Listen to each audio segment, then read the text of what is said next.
तुंहिंजे चेहरे जी मुर्क मुंहिंजे अखियुनि में रहे थी। तुंहिंजे चेहरे जी मुर्क मुंहिंजे अखियुनि में रहे थी, इहो टाइटल आहे। अच्छा। हिकु ॾींहुं मूंखे मुर्क मुखड़ी मिली, हिकु ॾींहुं मूंखे मुर्क मुखड़ी मिली, मुस्कुराए ॼण त सभु खटे वई, मुस्कुराए ॼण त सभु खटे वई। मुर्क खे मूं अखियुनि में पोखे छॾियो, मुर्क खे मूं अखियुनि में पोखे छॾियो, लुड़कनि सां रेजे छॾियो। अखियुनि में हाणे मुर्कुनि जो फ़सुलु आहे।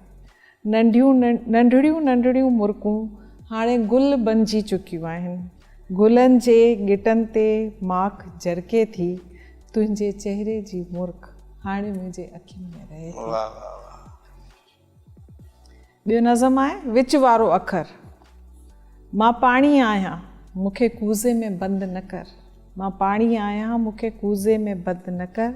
वहण ॾे, मां अॻिते वधण लाइ आहियां, पंहिंजो घस पाण ठाहिण लाइ आहियां। वाह वाह। मां मुहबत आहियां, मूंखे कोई रंग न ॾे। जंहिं रंग में रंगींदे उहो ई रंग आहियां। मूंखे हुनजी अख में न ॻोल्ह, मां त हर हिकु अख में आहियां। मां इबादत आहियां, मूंखे कोई अंग न ॾे। मां इबादत आहियां, मूंखे कोई अंग न ॾे। जंहिं सांचे में विझंदे उहा ई शकिल आहियां। मूंखे शकिलनि में न ॻोल्ह, मां त हर हिकु चेहरे में आहियां। मूंखे शकिलनि में न ॻोल्ह, मां त हर हिकु चेहरे में आहियां।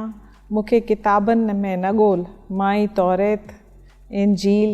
मूंखे अखरनि में न ॻोल्ह, लफ़्ज़नि जे विच वारो अखर आहियां। वाह वाह, तमामु ख़ूबसूरत।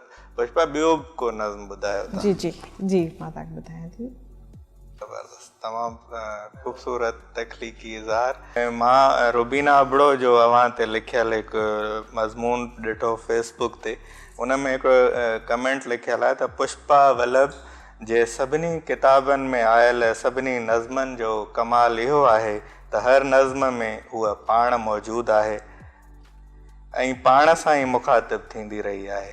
त इन हवाले सां मां पुछंदुसि त इहो जेको ज़ाती तजुर्बो आहे या पंहिंजे पाण सां सचो रहणु आहे, छा इहा तव्हांजो हिकिड़ी शऊरी कोशिशि आहे या इहो नेचुरली अची वियो आहे, या तव्हां पंहिंजे नज़्मनि खे जी दाख़िली कैफ़ियतुनि खे कीअं था ॾिसो? जिते बि कुझु अलॻि थींदो आहे, कुझु डिफरेंट थींदो आहे, जेको तव्हांखे तव्हांजे ज़हन ऐं तव्हांजे दिलि खे लोॾे, उहो माइंड में रजिस्टर थींदो आहे। पोइ आउं सम्झंदी आहियां त उहो साम्हूं वारो माण्हू आउं आहियां, पंहिंजो पाण ते उहो पीड़ा खे भोॻे ऐं शेयर थींदो आहे। इन में मुंहिंजी शऊरी कोशिशि बिल्कुलु कतई शामिल न आहे, पर हलंदे हलंदे उहो मुंहिंजी शाइरी जो जुज़ बणिजी वियो आहे। चाहे उहो बाबा हुजनि, चाहे ॿियो कोई रिश्तो हुजे, जेकॾहिं का ॻाल्हि हटी करे थिए थी, कुझु इनजस्टिस थिए थो, कोई जज़्बाती मथां या हेठां थिए थी, त उन सूरत में पोइ शेर लिखिजे। सही। हाणे शाइर मौजूदु हुजे, उनखां शाइरी न ॿुधिजे, ईअं थी नथो सघे। सो असां चाहियूं था त तव्हां पंहिंजी का चूंड शाइरी हिकु ॿ नज़्म असांखे ॿुधायो। मां जो सिलेक्ट कयो आहे 2 नज़मूं आहिनि। हिकिड़ी मुंहिंजे ॻोठ जी नज़म आहे जेका मूं तमामु पुराणी लिखी, जेको मुंहिंजे पहिरें किताब में आहे, उहो मूं पंहिंजे ॻोठ मिठी ते लिखी।